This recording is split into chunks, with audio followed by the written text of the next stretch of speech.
Welcome to the Startup Funding Espresso. I'm Halti Martin, the host of this show where we talk about raising funding for your startup and the time it takes to have an espresso. I hope you enjoy this episode.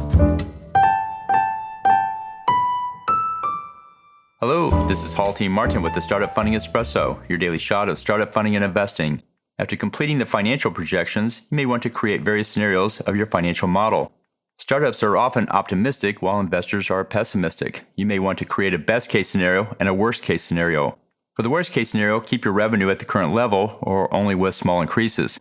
Check your cash position and runway and adjust the expenses and fundraise plan accordingly.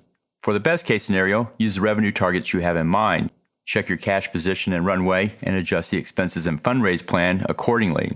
Here are several common errors. As sales grow, so do sales costs, in particular commissions. Make sure these costs are included with the revenue ramp. Fundraises typically take longer than expected. For every $1 million of funding you seek, it will take you 1 calendar year to raise it. Include your working capital needs for your fundraise planning and its impact on cash position. Founders typically work long hours for little to no pay. This is not true with non-founders. Make sure you include reasonable salaries for the work you expect from others. Thank you for joining us for the Startup Funding Espresso, where we help startups and investors connect for funding.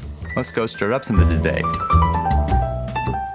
Halti Martin is the director of Investor Connect, which is a 501c3 nonprofit dedicated to the education of investors for early stage funding. All opinions expressed by Hall and podcast guests are solely their own opinions and do not reflect the opinions of Investor Connect. This podcast is for informational purposes only and should not be relied upon for the basis of investment decisions.